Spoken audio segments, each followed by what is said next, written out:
துன்பங்கள் என்ற தலைப்பில் இன்று நாம் இறை வார்த்தையை கேட்கவும் புனித பவுல் அடிகளாரின் துன்பம் எப்படி இருந்தது, இயேசுவின் துன்பம் எப்படி இருந்தது, நம்முடைய வாழ்க்கையில் வரக்கூடிய துன்பங்கள் எப்படி இருக்கிறது என்று நாம் சற்று ஆலோசித்து பார்க்கக்கூடிய ஒரு தலைப்பாக இருக்கிறது. எனவே அன்புக்குரியவர்களே, புனித பவுல் அடிகளார்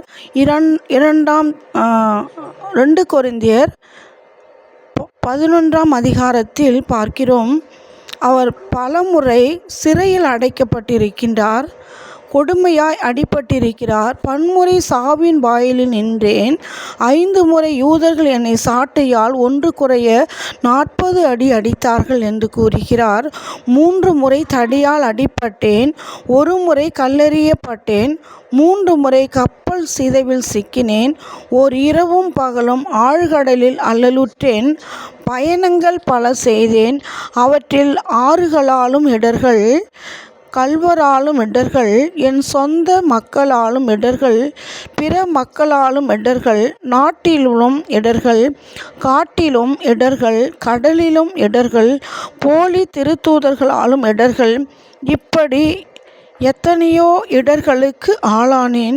பாடுபட்டு பன்முறை கண் விழித்தேன், தாகமுற்றேன், பட்டினி கிடந்தேன், குளிரில் வாடினேன், ஆடையின்றி கிடந்தேன், குளிரில் வாடினேன், ஆடையின்றி இருந்தேன். இவை தவிர எல்லா திருச்சபைகளையும் பற்றி கவலை எனக்கு அன்றாட சுமையாயிருந்தது என்று கூறுகிறார். அவர் இப்படி துன்பங்கள் பட்ட பொழுது ஆளுநர்கள் மத்தியில் அவரை கொல்வதற்காக அரசன் அவனுக்கு நகர மதில்களில் இருந்து பலகணி வழியாக கூடையில் வைத்து புனித பவுலை இறக்கப்பட்டு அவர் கைக்கு தப்பினார் என்று நாம் பார்க்கிறோம். இப்படி துன்பத்தின் பட்டதின் விளைவாக அவர் கடைசியாக காட்சிகளும் வெளிப்பாடுகளும் அவருக்கு அருளப்படுகிறது. அவர் 3ஆம் வானகத்துக்கு எடுத்து செல்லப்படுகிறார். அப்பொழுது என் வலுவின்மையே எனக்கு பெருமை, அப்படி நான் பெருமை பாராட்டினும் அது அறிவீனமாயிராது, நான் பேசுவது உண்மையாகவே இருக்கும் என்று கூறுகிறார். என்னிடம் காண்பதையும் கேட்பதையும் விட உயர்வாக யாரும் என்னை கருதாதபடி நான் பெருமை பாராட்டாது விடுகிறேன் என்று கூறுகிறார். நம்ம வாழ்க்கையிலும் கூட நம் துன்பங்களுக்கு மத்தியில் நாம் எப்படி இருக்கிறோம், இயேசு பட்ட துன்பங்கள் மத்தியில் எப்படி இயேசு இருந்தார் என்று அவர் தன்னுடைய வாழ்க்கையில் பொறுமையோடு கூட சகித்து கொள்கிறார். இப்படி துன்பப்படுகிற மனிதர்களோடு ஆண்டவர் கூறுவது, என் அருள் உனக்கு போதும், உன் வலுவின்மையில் தான் வல்லமை நிறைவாய் வெளிப்படும் என்று கூறுகிறார். நான் என் வலுவின்மையை பற்றி தான் மனமு வந்து பெருமை பாராட்டுகிறேன். கிறிஸ்துவின் வல்லமை என்னுள் தங்கும். என் வலுவின்மையிலும் இகழ்ச்சியிலும் இடரிலும் இன்னலிலும் நெருக்கடியிலும் கிறிஸ்துவை முன்னிட்டு நான் அகமகிழ்கிறேன். ஏனெனில் நான் வலுவுற்றிருக்கும் போதுதான் வல்லமை பெற்றவனாக இருக்கிறேன் என்று கூறுகிறார். அன்பானவர்களே, நம் துன்பத்தின் மத்தியிலே தான் நாம் வல்லமை பெறுகிறோம், ஆற்றல் பெறுகிறோம். நாம் ஒரு பொன்னை புடமிடுவது போல புடமிடப்பட்டு ஜொலிக்கக்கூடிய ஒரு வைரமாக நாம் சுத்திகரிக்கப்படுகிறோம். நம்ம வாழ்க்கையில் துன்பங்கள் வருகிறது என்றால் நாம் சுத்திகரிக்கப்படுகிறோம் என்பதுதான் பொருள். எனவே என் அருள் உனக்கு போதும், என் அன்பு உனக்கு போதும், என் மகிழ்ச்சி உனக்கு போதும் என்கிறார். இந்த துன்பம் சிறிது நேரமே, சிறிது காலங்களே, சிறிது ஆண்டுகளே, சிறிது நேரமே, ஒரு நொடி பொழுதே. ஆனால் என் அருள் உனக்கு போதும், என் வழிநடத்துதல் உனக்கு போதும், என் ஆவியானவர் உனக்கு போதும், என் ஆற்றல் உனக்கு போதும், என்னுடைய அன்பு உனக்கு போதும், என் பொறுமை உனக்கு போதும், என்னுடைய இரக்கம் உனக்கு போதும், என்னுடைய ஆவியின் பலன் உனக்கு போதும் என்று உங்களை பார்த்து, என்னை பார்த்து, இந்த உலகத்தை பார்த்து, திருச்சபைகளை பார்த்து ஆண்டவர் கூறுவது, என் அருள் உனக்கு போதும், என்று கூறுகிறார். எனவே துன்பத்தினால் துவண்டிருக்கிற பிள்ளைகளே, கடன் பிரச்சனைகளினால் துன்புற்று இருக்கிற பிள்ளைகளே, மன உடைந்திருக்கிறவர்களே, கஷ்டத்திலும் நஷ்டத்திலும் கண்ணீரோடு இருக்கிறவர்களே, பல இழப்புகளினால் இழக்கப்பட்டு உறவுகளை இழந்து, பொருள்களை இழந்து, நட்பை இழந்து, பொருளாதாரத்தை இழந்து, உரிமைகளை இழந்து, உடைமைகளை இழந்து, உறக்கத்தை இழந்து, மகிழ்ச்சியை இழந்து, பொறுமையை இழந்து, இன்று அல்லல் உருகின்ற உங்களுக்கும் நமக்கும் இவ்வுலகிற்கும் ஆண்டவர் கூறுவது, என் அருள் உனக்கு போதும் மகளே என்று கூறுகிறார். எனவே அவர் அருளின் கீழ் நாம் வருவோம். அவர் அருளின் கீழ் நாம் அடைக்கலம் புகுவோம். அவர் நிழலில் நாம் காத்திருப்போம். அவர் மறைவில் நாம் அமர்ந்திருப்போம். அப்பொழுது அவர் அருள் நம்மை தாங்கிக் கொள்ளும். அவர் அருள் நம்மை தேடி வரும். அவர் அருள் நம்மை ஆசீர்வதிக்கும். அவர் அருள் நம்மை அரவணைக்கும். அவர் அருள் நமக்கு ஆறுதல் தரும். அவர் அருள் நமக்கு வெளிப்படுத்தும். அவர் அருள் வார்த்தை நம் வாழ்வை வளப்படுத்தும். அவர் அருள் வார்த்தை நம்மை வல்லமை மிக்கதாக்கும். அவர் அருள் நமக்கு காட்சிகளையும் வெளிப்பாடுகளையும் தரும். அவர் அருள் வாக்குத்தத்தங்களை தரும். அவர் அருள் பாவங்களை மன்னிக்கும்.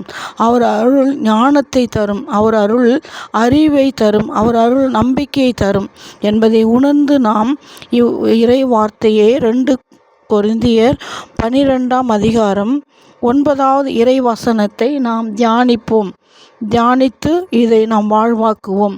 எனவே இந்த என் அருள் உனக்கு போதும் என்ற இதை தியானித்த நமக்கு ஒரு சிறிய அடி பாடல்களோடு நாம் இதை நிறைவு செய்வோம். இதை தியானிப்போம். Praise the Lord. என்னருள் உனக்கு என்றும் போதுமே, என்னருள் உனக்கு என்றும் போதுமே, என்னருள் உனக்கு என்றும் போதுமே, என்னருள் உனக்கு என்றும் போதுமே. கலங்கிடாதே மகளே, திகைத்திடாதே மகளே, கலங்கிடாதே மகளே, திகைத்திடாதே மகளே, என்னருள் உனக்கு என்றும் போதுமே, என்னருள் உனக்கு என்றும் போதுமே.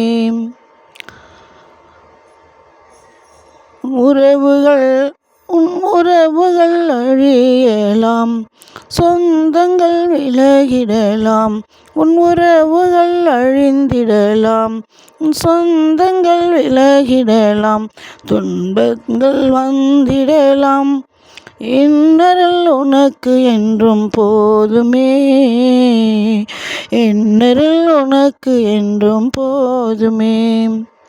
கிறிஸ்துவின் வல்லமை உன்னில் என்றுமே தங்கிடுமே, கிறிஸ்துவின் வல்லமை உன்னில் என்றுமே தங்கிடுமே, என்றுமே தங்கிடுமே. உன் வலுவின்மையிலும் உன் நிகழ்ச்சியிலுமே உன்னருள் என்னருள் உனக்கு போதுமே மகளே, என்னருள் உனக்கு போதுமே. உன்னாளிலும் உன் நெருக்கடியிலும் உன்னிடர்களிலுமே நான் உன்னோடு இருக்கின்றேன். உன் இன்னலிலும் உன் நெருக்கடியிலும் உன் துன்பங்களிலும் உன் துயரங்களிலும் உன்னோடு இருக்கின்றேன், உன்னோடு இருக்கின்றேன் நான். என்னருள் உனக்கு என்றும் போதுமே, என்னருள் உனக்கு என்றும் போதுமே. கலங்கிடாதே மகளே, அழுதிடாதே மகளே, என்னரில் உனக்கு என்றும் போதுமே, என்னரில் உனக்கு என்றும் போதுமே. நீங்க எனக்கு போதுமே சப்பா, உங்க அன்பு எனக்கு போதுமே சப்பா, உங்க ஆற்றல் எனக்கு போதுமே சப்பா, உங்கள் ஆற்றல் எனக்கு போதுமே சப்பா, உங்க வார்த்தை எனக்கு போதுமே சப்பா, உங்க இரக்கம் எனக்கு போதுமே சப்பா, உங்க வரங்கள் எனக்கு போதுமே சப்பா, உங்கள் கொடைகள் எனக்கு போதுமே சப்பா, உங்க நினைவு எனக்கு போதுமே சப்பா, உங்கள் மூச்சு எனக்கு போதுமே சப்பா, உங்க உணர்வு எனக்கு போதும்,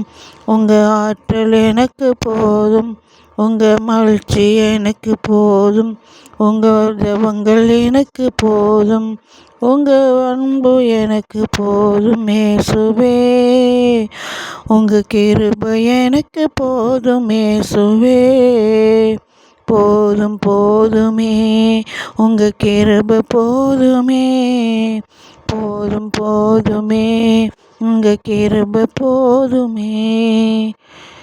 என்னருள் உனக்கு போதுமே, என்னருள் உனக்கு என்றும் போதுமே. Praise the Lord.